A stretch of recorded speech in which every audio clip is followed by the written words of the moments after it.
불교 전반이 올해의 화두로 떠올랐다. 맞아. 문가영 배우님이 선정해 주셨다는 이유가 있지만 좀 기이하게 판매량이 높았어요. 우리끼리 역주행했던 작품 부르부 연락없다의 작가 멘도사의 소설이잖아요. 넷플릭스에서 동명의 영화가 공개가 되는데요. 여기까지만 운전을 해드리겠습니다. 한번 해보시겠어요? 안녕하세요 선생님들, 미능사 해외문학팀 박혜진. 해외문학팀 김민경입니다. 저희가 역사적인 노벨문학상 라이브가 끝나고 오랜만에 다시 본업으로 스튜디오로 다시 찾아왔습니다. 사실 이것도 저희 본업이 아니긴 한데요. 지난달에 너무 국가의 경사가 맞아요. 있었죠. 한강 작가님 다시 한번 정말 축하드립니다. 그래서 지금 서점에 가면 한강 작가님 책들이 모두 다 역주행을 하고 있어서 그러니까요. 사실 거의 구하기가 어렵잖아요. 저도 헐레벌떡 주문해서 막 거의 일주일 넘게 걸려서 막 받았거든요. 사실 이 해외문학 작품들 중에도 한강 작가님만큼은 아니지만 소소하게 모종의 이유로 역주행을 하고 있는 작품들이 있잖아요. 맞아요. 저희 사이에선 되게 열광했었죠. 이 책 왜 이렇게 많이 나가지? 그래서 저희가 이번에는 역주행 특집으로 준비해봤습니다. 최근에 급작스럽게 판매고가 올라가는 그 역주행 책들이 과연 어떤 이유가 있는지부터 아직 출발선을 하겠지만 이 책이 꼭 역주행했으면 좋겠다 하는 저희의 사심을 담아서 선정한 책들도 있으니까요. 어떤 책들이 있는지 한번 만나보시죠. 가보시죠. A주 경기는 그 무섭게 판매고를 올리고 있는 역주행 작품들을 만나봤어요. 실제로 많은 독자분들이 지금 막 맞습니다. 읽고 계시는 책인데요. 서머신 몸의 면도날과 헤르만 헤세의 시타르타입니다. 먼저 면도날부터 한번 살펴볼까요? 사실 이 면도날이라는 책은 확실한 이유를 저희가 하나 찾았잖아요. 그쵸. 왜 역주행을 하는지. 바로 문가영 배우님이 추천해 주셨기 때문입니다. 내신 산문집 파타에도 이 면도날의 얘기가 조금 등장하고 교보문고 독서율을 높이자라는 코너에서 지식의 확장과 성찰을 도와주는 책으로 선정을 해주셨습니다. 면도날을. 근데 이 책은 문가영 배우님이 선정해 주셨다는 이유가 있지만 좀 기이하게 판매량이 높았어요. 그런 이유가 과연 무엇인지 살펴보도록 하겠습니다. 배경은 1차 세계대전이 막 끝난 1920년대의 미국 시카고예요. 조종사로 나이를 속여서 참전을 했다가 고향에 돌아온 20살 청년 레리가 있습니다. 그 아름다운 청년한테는 어릴 적부터 약혼한 사이인 이사벨이 있는데요. 학교도 복학하고 일자리도 잡으면 되는 딱 결혼하면 좋은 시기가 찾아온 거죠, 둘에게. 그래서 이사벨은 내심 레리가 청혼을 해주겠지 하고 기다리는데 레리가 너무 좀 이상한 행동을 하는 거예요. 학교 복학해야지 하면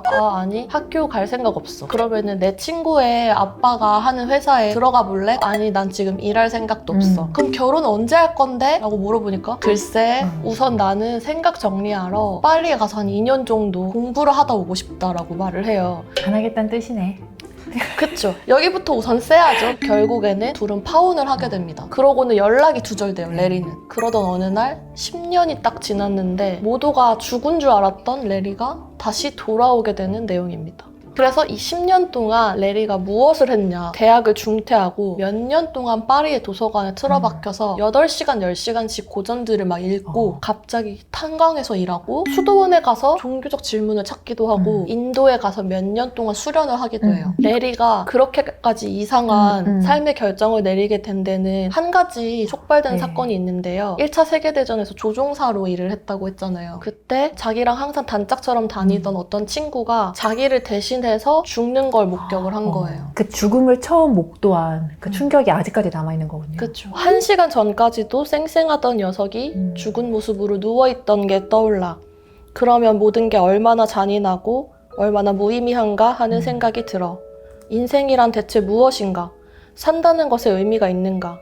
아니면 삶이란 눈먼 운명의 신이 만들어내는 비극적인 실수에 불과한 것이 아닌가 하는 생각을 하지 않을 수가 없어 라고 해요. 이 이유를 듣고 나니까 왜 그렇게 행동을 했는지 충분히 이해가 되는 것 같아요. 레리가 그렇게 치열하게 온 생을 거의 던져서 찾고자 하는 게 왜 살아야 하는지에 대한 이유잖아요. 그런데 이사벨은 이 얘기를 듣고 근데 그거 네가 찾아낼 수 있다고 생각해? 지금까지 많은 사람들이 그거에 대해서 생각해 왔는데 아직도 정확한 답을 내린 사람이 없어. 그냥 빨리 현실적으로 생각해야지 라고 해요. 근데 저는 이 이사벨의 말에도 일리가 있다고 생각을 하거든요. 이사벨은 오직 부자 남편을 만나서 안정적인 가정을 꾸려서 대저택에서 사는 게 평생의 삶의 꿈인 사람이에요. 그래서 이사벨은 항상 자기를 호시탐탐 노리고 있던 그레이랑 결혼을 해요. 그레이 역시도 아버지 사업 물려받아서 시카고에서 제일 가는 부자가 되겠다 하는 확고한 꿈이 있어요. 이사벨을 둘러싼 환경이나 세계적인 환경을 봤을 때에도 레리는 정말 이해할 수가 없는 사람인 거죠. 그런데 저는 이게 역주행하는 이유의 첫 번째라고 생각을 하는 게 이중적으로 고통을 요즘 사람들이 받고 있다고 생각하거든요. 부를 쌓고 안정적인 일자리를 얻고 사랑하는 가족들을 만들고 하는 거를 열심히 뛰어서 달려가는 사람들을 보면서 아, 나는 왜 저렇게까지 열심히 못하지? 나는 왜 성장하지 못하지? 하는 고통이 있고 맞아.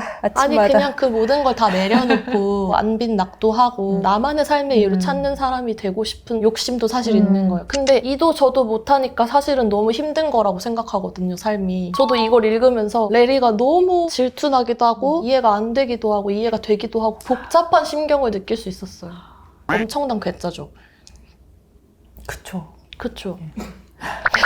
그리고 이번에는 제가 생각하기에 올해 2024년 세계문학전집 역주행 1위라고 할 수 있는 책인데요. 시다르타를 한번 살펴볼까요? 시다르타라는 청년은 인도에서 가장 높은 계급인 브라만 계급에 속하는 청년이에요. 모두 이 청년을 너무너무나 사랑하고 바라만 보기만 해도 행복한데 정작 시다르타는 행복하지가 않은 거예요. 맞아요. 어딘가에 진정한 행복, 궁극적인 진리가 있지 않을까라는 생각을 가지고 저 너머의 진리를 찾아서 출가를 하게 됩니다. 이렇게 궁극적인 진리를 찾아서 헤매던 어느 날 엄청난 존재를 한 명 만나게 되는데요. 바로 살아있는 부처라고 하는 석가모니입니다. 석가모니는 시다르타가 찾아 헤매던 궁극적인 진리를 다 알고 있는 사람이었어요. 근데 그럼에도 불구하고 시다르타는 이 설법에 의문을 품는데요. 석가모니가 깨달음을 얻는 것은 분명 다른 사람들이 하지 않는 어떤 경험을 몸소 체험한 것 같은데 가르침을 통해서는 이 경험 자체는 전수되지가 않잖아요. 오로지 이제 말로만 그 경험의 결론만 전달할 수 있다 보니까 이건 그러면 반쪽짜리가 아닐까라는 생각을 가지고 석가모니라는 스승 또한 떠나서 자기 스스로 세상과 부딪히고자 속세로 들어가게 됩니다. 청년 시다르타가 속세에 내려와서 처음 경험한 게 뭘까요? 너무나 당연하게 이성인데요. 가장 세상에서 아름다운 연인인 카말라를 만나서 단숨에 사랑에 빠지고 그녀에게서 사랑이 뭔지를 배웁니다. 그리고 유명한 장사치 밑에서 장사를 배우면서 큰 돈을 벌기도 하는데요. 그 돈에 대한 또 염증에 빠져서 도박꾼이 되기도 하고요. 향락의 끝을 직접 경험한 끝에 그것이 무상하다는 것을 깨닫고 마음의 평화를 얻는 그런 경지에까지 이르게 됩니다. 책이 거기서 끝날 줄 알았죠. 맞아. 그렇게 되면 이제 우리가 아는 그냥 불교 경전인 거예요. 이 평화로웠던 시다르타의 삶에 엄청난 변수가 등장합니다. 바로 시다르타 자기 자신도 모르고 있었던 숨겨진 갑자기. 자식이 있었던 거예요. 결함감 나오죠. 아버지.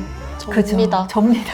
이 순간부터 시다르타가 그토록 어렵게 얻었던 마음의 평온은 와장창 깨지게 됩니다. 그 어린 아들에게 그렇게 집착을 하고 아들을 통제하는 거예요. 결국 이 아버지와 함께하는 이 무료한 삶을 견디지 못한 아들이 시내로 도망을 치는데 보다 못한 이제 뱃사공 동료가 이제 시다르타더러 이렇게 얘기를 합니다. 제발 아들을 그냥 보내주세요. 젊은이들은 시내로 나가서 살아야죠.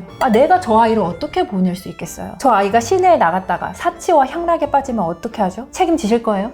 이렇게 묻는 거예요. 이 질문을 근데 시다르타가 과거에 들은 적도 있어요. 석가모니라는 스승을 떠나갈 때 그 스승이 밤에 시다르타를 불러다 앉혀놓고 얘기해요. 자네가 얘기한 대로 내 가르침은 완전하지 않아. 근데 그럼 이번엔 내가 한번 물어볼게. 그럼 내가 이 나를 따르는 수많은 제자들을 다 가르침 필요 없다고 얘기하고 직접 세상에 내려가서 너희 쾌락을 한번 경험해봐라. 실패해봐라. 굴욕을 맛봐봐라. 라고 말하는 게 옳다고 생각해? 라고 그때 시다르타한테 질문을 했었거든요. 근데 그 질문을 자기가 이제는 그 자식을 두고 똑같이 하고 있는 거예요. 그러니까 이 인생이 자기의 젊은 시절부터 노년까지 하나의 커다란 수레바퀴처럼 윤회를 반복하고 있다는 것을 깨달아요. 헬세가 생각했던 이 불교의 윤회란 한마디로 말하면 보편. 입니다. 우리는 계속 남들이 다 아는 것 말고 남들이 다 경험한 것 말고 나만의 어떤 독특한 관점, 이 세상에 없는 것, 이런 것들을 추구하게 되는데 내가 나 자신이 되는 길은 내가 남들과 다른 어떤 것을 갖고 있기 때문에가 아니라 이 보편을 경험하는 과정에서 고유함을 획득할 수 있다고 생각을 해요. 우리가 사실 서로 막 조언하려고 하지만 조언이라는 건 애초에 존재할 수가 없고 매 순간 일상을 충실하게 살아가는 과정을 통해서 내가 누구인지를 알게 된다는 겁니다. 그렇기 때문에 이 책이 역주행하고 있는 게 아닐까 있다라는 생각을 해봤고요. 그리고 불교 전반이 좀 올해 화두로 떠올랐다라고 맞아요. 저는 네. 볼 수 있을 것 같거든요. 예스24에 의하면은 올해 관련 도서에서 2030 세대 베스트셀러 1위가 법륜 스님의 반야심경 강의라고 해요. 그 증문즉답 저도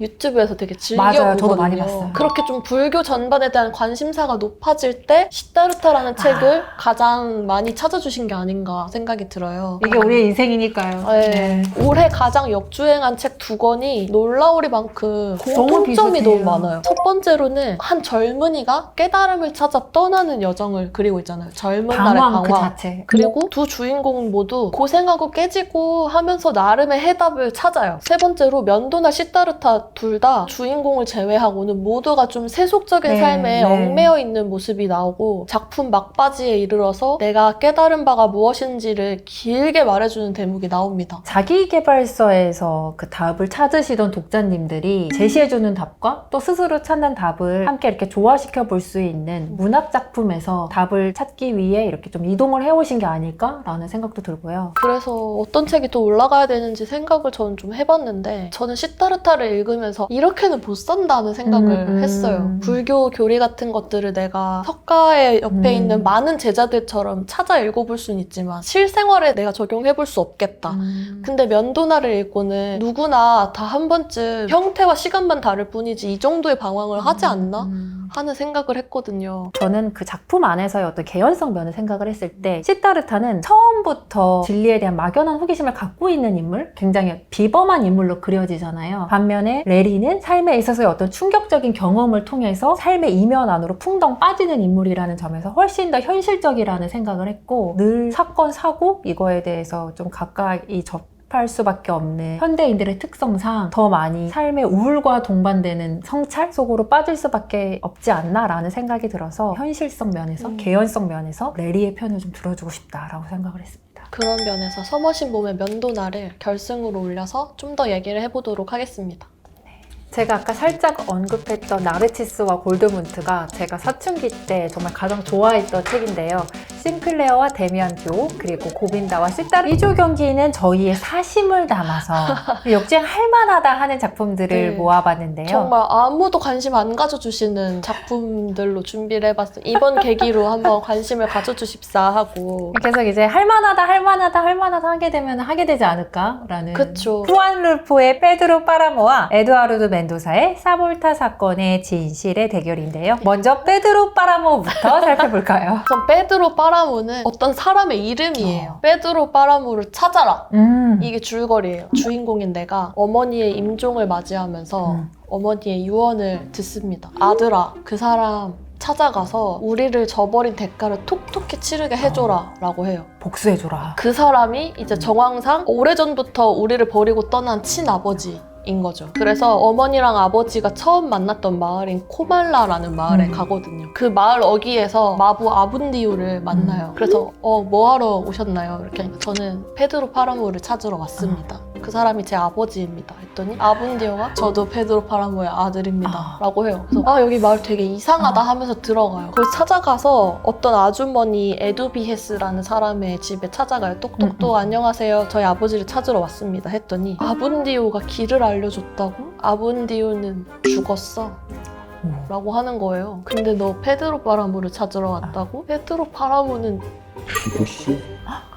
여기서부터 오싹해지기 시작하는 거예요. 근데 자세히 보니까 이 아주머니도 몰골이 죽은 사람 같은 거예요. 그리고 마을에 사람이 아무도 없고 이상한 소리만 들리고 사람이 나타났다 사라졌다 하는 거예요. 그러면 여기가 유령들의 땅인가? 망자들의 땅인가? 아차차! 그럼 나도 지금 혹시 죽었을까? 미스터리를 쫓는 내용입니다. 제목도 너무 생소하지만 후안 룰포라는 이름도 너무너무 생소하실 것 같아요. 그런데 이분은 사실 멕시코의 국민 작가라고 합니다. 어느 정도냐면 멕시코의 집집마다 이 페드로 파라모가 한 권씩은 있다고 해요. 그리고 모든 교과서에 실려 있어서 멕시코 사람을 만나면 모두가 페드로 파라모 얘기를 알고 있는 거죠. 우리나라의 홍길동전 같은 건가요? 맞아요. 그걸 모두가 알고 있잖아요. 그리고 또 제가 모시는 형님, 마르케스 형님이 또 샤라웃을 해주신 형님의 형님이십니다.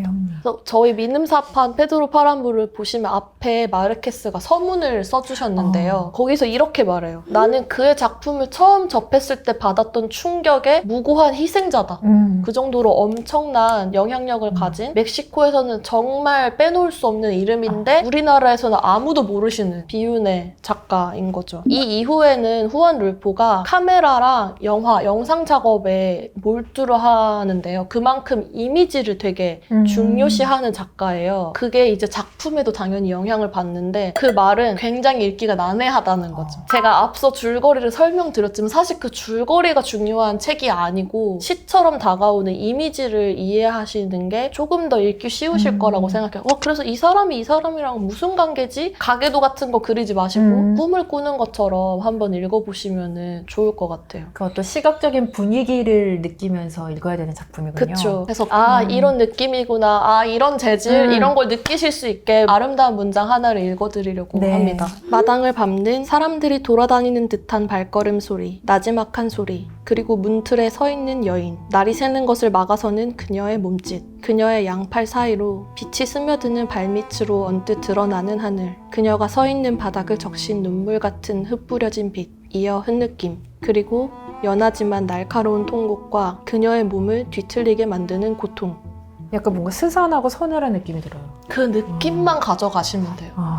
그리고 지금 이 영상이 올라갈 때쯤에는 넷플릭스에서 페드로 파라모 동명의 영화가 공개가 되는데요. 대체 이게 무슨 말이지? 이해가 안 되실 땐 넷플릭스에서 한번 찾아보셔도 좋을 것 같아요. 그녀 슬픈 것 같아. 왠지 나도 슬퍼져. 이렇게 읽으시면 참 좋다. 그리고 이번에는 에두아르도 멘도사의 사볼타 사건의 진실을 좀 설명해 주실까요? 이 소설의 배경은 1917년 1차 세계대전의 그 광풍 한가운데인데요. 그 광풍 속에서 무기를 팔아서 군수산업으로 성장한 회사 사볼타가 있습니다. 회사 이름이었군요. 근데 이 사볼타라는 회사가 회사 자체는 점점 더 부자가 되어가는데 여기서 일하는 직원들은 형편없는 처우를 똑같이 견디고 있었던 거예요. 그래서 이 노동자들이 스페인 총파업의 바람을 타고 파업을 이제 도모하기 시작을 하는데 이상하게 이 파업을 주도했던 인물들이 폭행을 당하거나 실종되면서 파업은 없었던 일처럼 무산이 되고 맙니다. 한편 이 소설의 화자인 미란다가 있는데요. 이 미란다는 스페인 총파업이 한창 일어나던 이 시기에 한 변호사 사무실에 사무보조로 취업한 지방에서 올라온 가난한 청년이었어요. 근데 어느 날 이 변호사 사무실에 사볼타 회사의 간부인 르프랭스가 사건을 의뢰하기 위해 찾아오고 이 르프랭스와 어울리면서 자의반 타의반 그의 심부름 같은 것들을 사적으로 해주기 시작합니다. 그중 하나가 좌파 일간지 기자였던 소토에게 접근을 해서 사볼타 회사의 파업에 끌어들이라는 거였어요. 그래서 의도적으로 그 소토를 채용을 해서 파업에 끌어들이는데 이 사람이 의문의 사건들이 겹치면서 마치 사측과 노동자 측을 이중으로 배신한 배신자가 되고 길거리에서 의문의 죽음을 맞이하게 됩니다. 근데 이 사람이 갑자기 죽음을 맞이하게 되니까 모든 분들이 지금 똑같이 생각하시는 것처럼 한 명이 좀 수상하죠? 그렇죠. 르프랭스를 의심을 하기 시작합니다. 그런데 이 르프랭스에게 따져야겠어 라고 하고 르프랭스의 아파트에 가면 이상하게 모든 의심이 다 사라지는 거예요. 경찰은 이 일련의 사건들에 공통적인 배후가 있음을 의심하기 시작하면서 충격적인 진실들이 수면 위로 드러나기 시작합니다.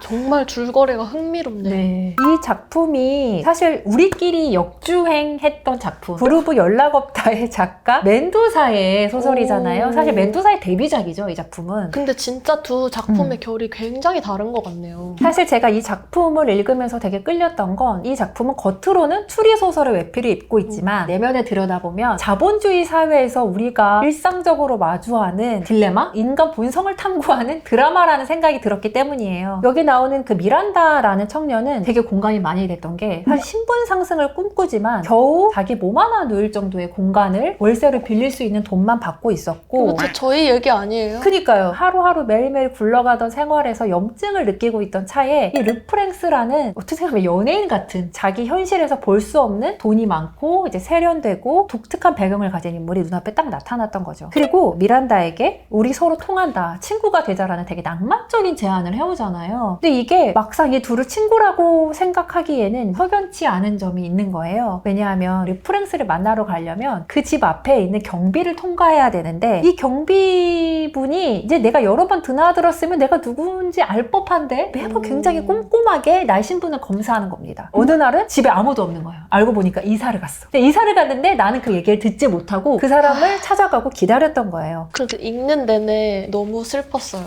왜냐면 그 경비 일화뿐만 아니라 그냥 누가 봐도 친구가 아니에요. 감언이설로 내가 하는 말을 들어주게끔 하는 명백한 상하 관계인데 미란다가 그 모든 걸 이악물고 흐린 눈을 하는 게 읽는 내내 슬프면서도 과연 내가 미란다 같은 상황에 처했을 때 그런 유혹을 거절할 수 있을까? 이런 생각도 들었습니다. 멘도사 약간 좀 살살해. 그럼 저희가 두 작품을 한번 비교를 해보고 싶은데 공교롭게도 두 작가가 다 그 나라의 국민 작가예요. 맞습니다. 각 나라에서 현대문학 작가를 딱 한 명씩만 뽑아야 한다라고 했을 때 꼽을 수 있는 이름들이죠. 차이점이 있다고 하면은 사볼타 사건의 진실은 굉장히 많은 인물들이 나오고 사실관계가 많아서 복잡하지만 어쨌든 저희가 익숙한 이야기 구조를 가지고 있는 책이에요. 그 메인 서사가 있기 때문에 그 서사를 따라가면서 읽으시다 보면 메인 줄기 안에 다른 이야기들이 착착착착 자서처럼 와서 붙죠. 반면 페드로 파라보는 이게 뭐야? 미친 사진 건, 같은 작품. 내가 미쳤는지 책이 미쳤는지 다소 읽기에 난해하고 낯설게 느껴지실 부분이 많은 대목이어서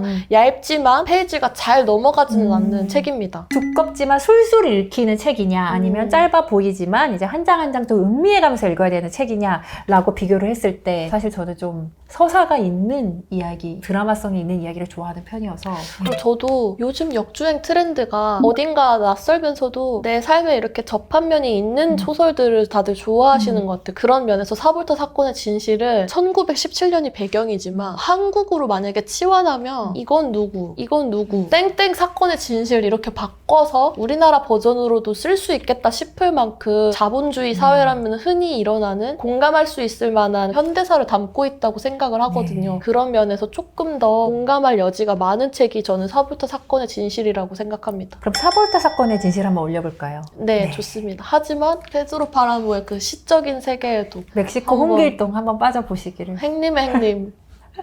여러분 제가 출근 3일에서 소개해드린 집으로 날아가다가 드디어 출간됐다는 사실 아시나요? 이제 병아리가 어떻게 됐는지 알아보실 수 있습니다. 집으로 날아가다 많은 드디어 결승입니다. 삶의 의미를 찾아 헤매는 면도날과 살인사건의 진실을 찾아 헤매는 사볼타 사건의 진실 두 작품이 올라왔는데요. 마지막으로 각 작품의 매력 한 번씩 어필을 해보고 우승작을 정해볼까요? 면도날이라는 작품은 제목, 면도날의 의미에 대해서 나름대로 해석한 바로 좀 말씀드리고 싶어요. 레리가 가장 큰 행복, 황홀경을 느꼈던 순간이 인도에서 명상을 하고 수련을 하다가 나 생일인데 선 꼭대기에 방갈로가 하나 있는데 일출을 한번 구경해야지 하는 가벼운 마음으로 올라가서 해가 뜨는 장관을 바라봐요. 그때 이 행복이 곧 끝나는 게 너무 무섭고 감당할 수 없을 정도의 행복과 깨달음이 밀려오는 걸 보면서 큰 깨달음을 얻었다라고 생각을 하는데 그러고 바로 골아 떨어져 버려요. 일출을 보러 밤을 샜으니까. 그러고 푹 자고 일어나서 배고파서 막 뭘 먹고 그냥 다시 내려오거든요. 그게 우리가 지금까지 좀 간과했던 깨달음의 특성과 맞닿아 있는 장면이라고 생각했는데요. 해가 떠오르는 순간에 너무 벅찬 행복을 느끼지만 그 해는 또 다시 지잖아요. 그리고 또 내일은 내일의 해가 뜨고 그래서 이렇게 완성된 무엇인가를 가지고 돌아오는 게 깨달음의 과정이 아니고 지속 가능한 수련이라는 게 필요하다라고 레리는 느껴요. 그래서 막바지에는 아예 내가 삶을 등지고 다른 데로 떠나버리는 게 아니고 다시 시카고로 돌아가서 택시 운전사를 하겠습니다 라고 얘기를 해요. 매일매일 자기가 노동을 해서 돈을 버는 우리네의 삶으로 다시 레리가 되돌아오거든요. 그런 것들이 면도날의 진정한 의미이지 않나. 면도날이라는 거는 사실 넘어서기엔 너무 날카롭고 고통스러운 그 깨달음의 과정이라기보다는 매일매일 뭘 깎아서 결국에는 만들어 나가는 그 면도칼을 뜻하는 게 아닐까? 이런 생각을 했어요. 면도도 며칠 묵혀두면 이렇게 수부각이 또 나잖아요. 그러니까요. 매일매일 뭔가를 해야 하는 매일매일 출근하는 것 자체가 곧 명상이고 수련이다. 깨달음을 얻었는데요. 또 이 녹화가 끝나면 그걸 다시 잊고 내일은 또 다시 내일의 깨달음을 얻으러 가면 좋지 않을까. 저희가 방금 한 얘기도 다 잊어버리시고 책도 다 잊어버리셔도 됩니다. 이 얘기까지도 다 잊어버리시고 그냥 하고 싶은 대로 사세요.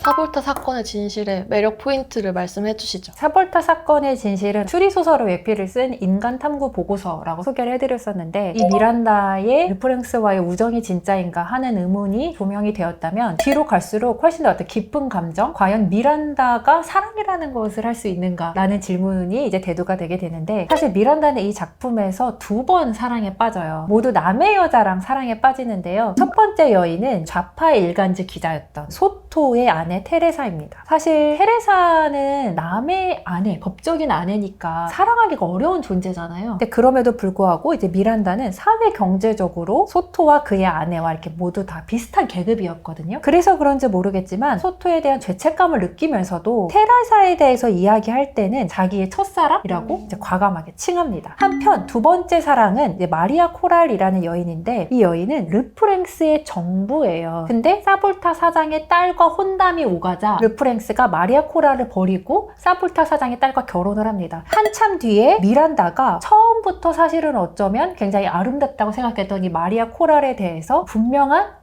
열망, 굉장히 단순한 거죠. 열망이라는 건 그걸 느끼죠. 그런데 알고 보니까 르프랭스가 마리아 코랄을 완전히 잊은 것이 아니고 여전히 그녀를 신경 쓰고 있다라는 몇 가지 단서를 발견을 하게 됩니다. 그러자 이 단순하고 명확했던 감정에 자기 변명이 뒤섞이기 시작하면서 이게 굉장히 복잡한 무엇으로 발전이 되는 거예요. 아, 이거는 연민이고, 뭐 이건 도와주고 싶은 마음이고, 뭐 이거는 뭐고. 그러니까 친구의 아내이지만 내가 내 첫사랑이라고 말할 수 있었던 테레사, 그리고 법적으로 르프랭스의 아내가 아님에도 내가 감히 열정을 인정할 수조차 없는 여인 마리아 코랄, 이 두 사랑을 보면서 신분과 계급이 완전히 다른 관계에서 사랑이라는 감정을, 관계가 이어지는 건 둘째치고 이 감정을 스스로 인정할 수 있을 것인가, 느낄 수 있을 것인가 라는 굉장히 근본적인 질문에 천착하게 되는데, 만약 내가 길거리에서 너무 나의 외적인 취향이 비슷한 어떤 이성을 만나는 거예요. 근데 알고 보니까 그 사람이 정말 상상도 못할 재력가이거나 재력가의 연인이라고 한다면 그 사람에 대한 호감이 유지되거나 가중될까, 아니면 짜게 식어버릴까. 어릴 때였으면 나의 왕자님, 난 상관없어, 신분 상승 들어가자 이렇게 할 수 있는데, 지금은 딱 보자마자 사랑에 빠지는 걸 스스로한테도 속이고, 미란다처럼 내가 지금 여기서 유일하게 지킬 수 있는 건 내 자존심 뿐이야, 나 너무 반한 거 너무 티나겠지만 말로는 아니라고 하자, 이렇게 생각할 것 같아요. 굉장히 다른 매력을 가지고 있는 두 작품인 것 같아요. 근데 면도날이라는 작품은 응원하긴 하지만 레리를 호감으로 생각하지 않으면 사실 이 모든 레리의 이야기가 약간 치기형 배부른 치기다라고 생각할 수 있거든요. 그래서 저는 실제로 제 친구들이랑 얘기를 나눠봤을 때 면도날이라는 책 자체를 굉장히 싫어하는 사람들도 많았어요. 어떻게 생각하면 이제 그런 서사의 전형을 갖고 있는 작품이기에 완전 전형이에요. 많은 분들이 공감하실 수도 있지만 또 전형이기에 약간 그러니까 익숙한 맛이라고 생각하실 수가 있다. 양날의 검이죠. 근데 저는 레리에게 어쨌든 얼마간의 호감을 느꼈기 때문에 읽어올 수 있지 않았나 생각하고, 이미 면도날은 역주행 열차에 올라탔으니까 우승하지 않아도 계속 주행을 할 것이고, 사볼타 사건의 진실을 우승작으로 한번 뽑아보는 건 어떨까요? 저의 염원을 담아서. 단 한 번도 주행하지 못했던 이 열차가 시동을 걸 수 있을 것인가? 바르셀로나에서부터 독자님 가슴 속으로 다가올 수 있을까? 제가 그러면 사이드 브레이크를 한번 일단 당겨볼까요? 저희가 휘발유는 채워 놓을게요. 시동을 거실지 마실지는 여러분들의 선택에 따라서 달라지지 저희는 않을까. 면허가 진짜 없으니까 여기까지만 운전 해드리겠습니다. 한번 해보시겠어요? 그런 의미에서 역주행 특집 우승은 사볼타 사건의 진실이 차지했습니다. 올라타 주시겠어요? 이렇게 세계문학전집 월드컵 역주행 특집을 해봤는데요. 민경님은 어떠셨어요? 사실 근데 좀 겸연쩍었어요. 왜냐면 저희가 이런 책 어떠세요? 추천한 다음에 사실은 매일 그 판매량을 매일매일 보거든요. 엉큼한 속내인 거죠. 팔렸을까? 그러면서도 판매량으로만 우리의 콘텐츠의 가치를 재는 거 과연 옳은 일일까? 지금 열띠게 소개해놓고 이런 말 하기도 우습긴 한데, 책 안 사셔도 되니까 그냥 책에 대해서 많이 관심을 가져주시면 좋겠다, 그렇게 초심을 한번 좀 다잡을 수 있는 특집이었던 것 같습니다. 저도 이 시타르타를 이제 어제 일요일이었잖아요. 일요일날 소개하기 전에 한 번 더 읽어야겠다라고 생각해서 집에서 찾는데 어디로 갔는지 안 보이는 거예요. 그래서 안 되겠다. 도서관에 가서 빌려야겠다 라고 하는데 다 없죠. 대출이 된 거예요. 그래서 안 되겠다. 중고 서점 3곳을 검색했어요. 근데 거기에 한 군데도 없었어요. 그래서 정말 이 작품이 어떤 식으로도 많이 읽어주시고 계시는구나 하는 생각이 들어서 너무 좋았고, 사실 이 역주행 특집을 저는 준비하면서 좀 겸손함을 저는 배웠는데, 어떤 책을 요즘 독자분들이 많이 선택해서 읽고 계셔 주신대 라는 어떤 기정사실이 있을 때 이 작품을 왜 사랑해 주시는 거지? 그걸 추측해 나가는 게 어렵더라고요. 어려워요. 그래서 그 의미를 정말 열심히 쫓아가야겠다라는 생각을 하면서 이번 특집을 준비했습니다. 오늘도 세문토토 진행되고 있으니까요. 선생님들만의 우승작 댓글로 많이 남겨주시고요. 저희가 모르고 있는 어떤 역주행하고 있는 책들이 있으면 맞아. 알려주시면 좋을 것 같아요. 댓글로. 그게 꼭 온라인 서점에서 역주행 아니더라도 그냥 우리 주변 미터. 우리 주변 미터도 반에서 환영합니다. 역주행. 네. 맞아. 우리 가족끼리 역주행. 우리 블로그 계신 이웃끼리 것도, 많이 맞아. 읽었어요. 이런 것도 좋습니다. 다음 달에는 저희가 송년 특집이 있잖아요. 그러니까요. 저희가 벌써 세문전 월드컵을 2년 넘게 하고 계신다는 걸 하고 계시다나요? 하고 있다는 걸 어. 알고 계셨나요? 이렇게 장수 코너인 것을 기념하여 Q&A를 한번 받아보려고 해요. 그간 월드컵에 대해서 궁금하셨던 것들, 세계문학 전집에 궁금하셨던 거, 아니면은 혜진, 민경에게 개인적으로 궁금하셨던 게 있으면 고정 댓글에 있는 링크로 질문 보내주시면 모아서 답변해보는 시간을 가지려고 합니다. 질문 아무도 안 해주시면 어떡하죠? 이거 우리가 만들자. 저희는 다음 시간에 그러면 더 알차고 재미있는 세문전 월드컵 Q&A로 돌아오도록 하겠습니다. 감사합니다. 안녕. 첫사랑 얘기해주세요.